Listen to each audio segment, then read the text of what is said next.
You know that sound that fills a room after everyone stops clapping? After the celebration, after the selfies, after you've held your smile just long enough to prove you're fine? That hollow quiet that should feel peaceful, but somehow feels like panic. That's what success sounds like when the applause fades. You remember the first time it happened. The day the promotion came, the sale closed, the inbox flooded with congratulations. For one sharp, perfect moment, you felt infinite, electric, seen, and then silence. You refreshed your email, checked the metrics again, and because you are who you are, you checked on everyone else too. Your team, your kids, your partner. Because women like us don't just chase goals. We maintain worlds. Even in victory, we're scanning for what still needs us. Your body didn't know what to do without the chase. So it reached for the next summit before your soul even caught its breath. We were taught to treat accomplishment like oxygen. Take a hit, exhale relief, inhale another goal. But it isn't oxygen. It's caffeine for the spirit, and the crash always comes. No one photographs that moment. The one where the confetti sticks to your shoes and you realize you have to sweep up the evidence of your own achievement. You've chased every milestone, built the empire, hit the metrics, and one morning you wake up realizing the noise is gone. You should feel free, but instead, you feel weightless, untethered, like you don't know who you are without the climb. We call it burnout, but really, it's grief. Grieving the version of you who only knew how to survive by performing. The woman who held everything together even when it was breaking her apart. You told yourself you were working towards peace, but when peace finally arrived, your nervous system called it danger. Because quiet has a sound, and that sound terrifies women who have spent a lifetime in motion. We were trained to confuse chaos with purpose, to believe exhaustion equals importance, to measure devotion by depletion, that if we stop moving, we'll lose everything we've earned. You were handed the invisible checklist. Be accomplished but humble, driven but nurturing, tireless but graceful. And when you somehow managed all of it, they still asked, how do you do it all? Never realizing that's the problem. Here's the truth no one tells successful women. When the adrenaline stops, so does the illusion of identity. You don't just lose the rush, you lose the person you became to survive it. That silence after success? It's not failure, it's detox. Your body is weaning off the drug of doing. There's science behind the soul work. Adrenaline and cortisol become companions. They whisper safety through speed. Every ping, every alert, every got it feels like proof of worth. So when the noise stops, your biology panics. It thinks you've gone missing. That's why stillness feels like dying. Because to the nervous system, it is. But what feels like death is really resurrection. You're dismantling the chemistry of survival so you can build a life around serenity. It's not weakness, it's rebellion. You're detoxing from a culture that worships female productivity but fears female peace. They call it soft when a woman stops hustling. But softness isn't surrender. It's sovereignty. Your mind is mourning the distraction that kept it safe from feeling. That's why peace feels uncomfortable. Because peace requires presence. And presence demands honesty. Honesty is a brutal companion. It shows you the text you sent to prove you still matter. The smile that never reaches your eyes. The way you say, "I'm fine," while your soul whispers, "I'm tired."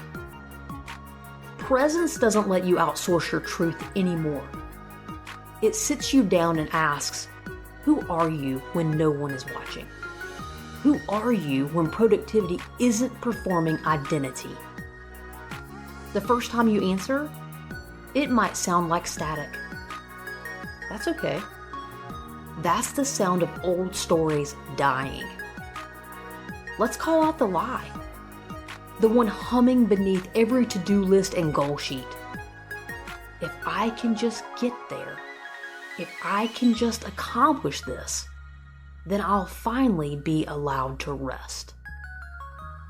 You've been bargaining with rest like it's a privilege you have to earn, trading your soul for permission to slow down. But peace isn't a reward. It's a birthright. You don't achieve it, you remember it. So why does silence hit so hard? Because in silence, you hear the truth. The truth about the job you took to prove you were worthy. The truth about relationships that only loved you for your usefulness. The truth about how many times you said yes when your whole body screamed no. In silence, there's nowhere to hide from yourself. That's what makes it sacred and terrifying. Here's the pattern I see in every high-achieving woman who sits across from me. We hit the wall of burnout, swear we'll slow down, and 2 weeks later, we're redecorating the cage. We turn healing into another project. I've watched women build bullet point lists for self-love, color-coded calendars for boundaries. We whisper, "I'm taking a break," while secretly timing our own stillness. It's absurd and holy all at once, because it shows how deep the programming runs. We were never taught how to exist without earning air. So we try to schedule grace. But grace doesn't fit into Outlook. It arrives the moment you stop trying to deserve it. When you let the dishes sit. When you cry mid-meeting, mid-carpool, mid-Target aisle, and don't apologize. Healing happens the second you stop managing it. Rest becomes a performance. Meditation becomes a checklist. Because addiction to motion doesn't vanish when you stop moving. It mutates. It finds new disguises. It whispers, "Clean up first. Finish this email. Earn the nap." But the silence after success, that's your intervention. It's the universe cutting the mic so you can finally hear your own voice. Let's move from why to how. Because awareness without embodiment is just another loop of overthinking. So here are the 3 practices that rebuild your relationship with peace. The ones that teach your nervous system that stillness is safe again. Before you start them, promise yourself this. You can't perform your way into peace. These aren't tasks to check off. They're reintroductions to your breath, your body, your being. Approach them like meeting an old friend after years apart. Awkward at first, then familiar, then sacred. This is the curriculum of coming home.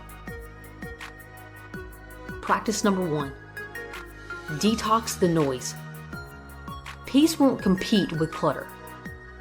Start by subtracting, not adding. Turn off the podcast while you drive. Eat 1 meal a day without a screen. Let silence be awkward until it isn't. Awkward silence is the first language of peace. The universe clearing its throat before speaking directly to you.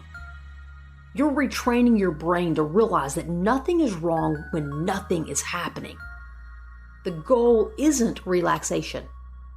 It's recognition. Learning that presence doesn't have to be earned.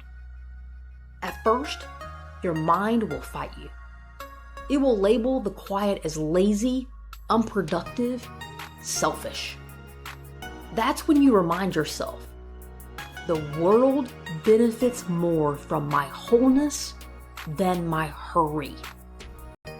Every minute you protect your peace, you're rewiring generations of women who were told self-neglect was noble. You may notice discomfort rising, the itch to check, to scroll, to plan. Don't run from it. Let it surface. That's your nervous system detoxing the noise. Practice 2. Meet the withdrawal. When you slow down, the crash will come. The anxiety, the guilt, the twitch that wants to reach for your phone. That's not regression. That's detox. Your body is flushing out the chemicals of control. Notice where you tighten. Your shoulders, your jaw, your gut. Those are the places that have been holding you strong for years. Let them unclench. That's not falling apart. That's coming back home.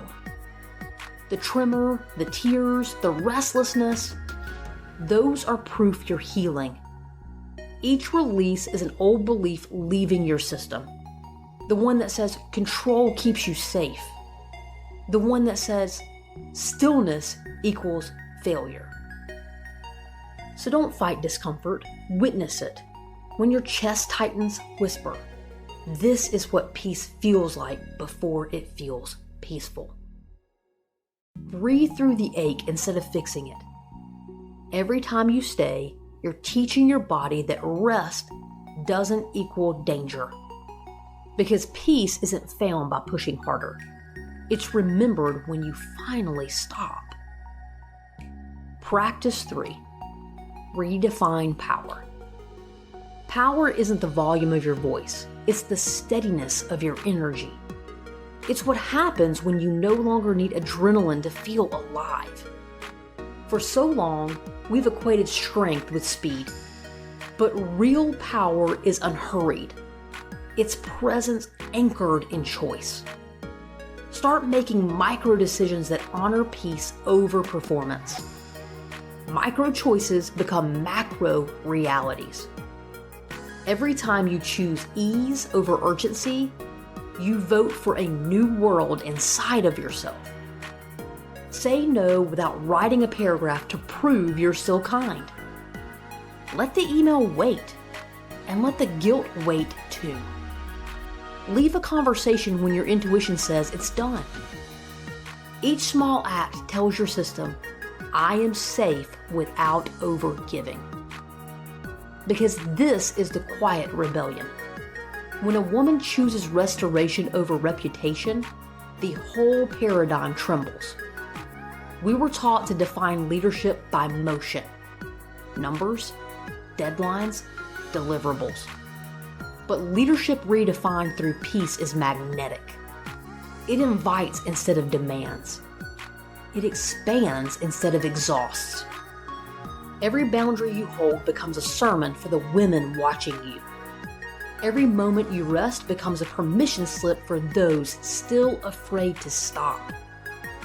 And that's how transformation spreads. Not through noise, but through nervous systems that finally exhale together. Here's the deeper truth beneath it all. peace was never gone. You just couldn't access it while you were still performing worthiness. When you stop chasing fulfillment, you realize it's been sitting quietly inside of you the entire time, waiting for you to get tired enough to listen.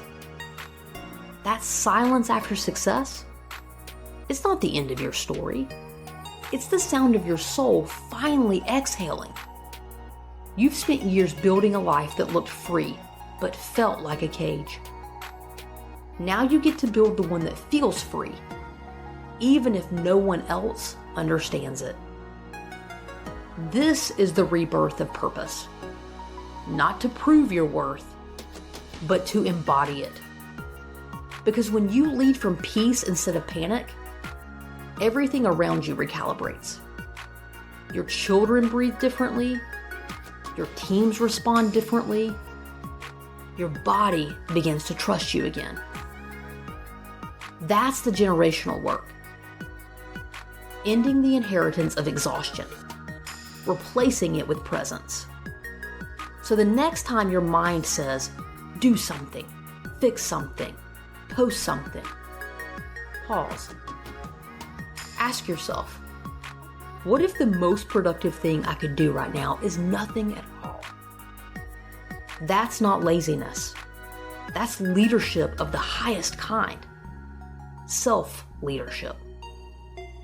The kind that stops the lineage of burnout and replaces it with stillness that teaches. Because when one woman chooses peace over proving, it gives permission for every woman who witnesses her to do the same. That's how revolutions begin. Quietly. In the bodies of women who decide they're done performing resilience. If you're sitting in that silence right now, between who you were and who you are becoming, good.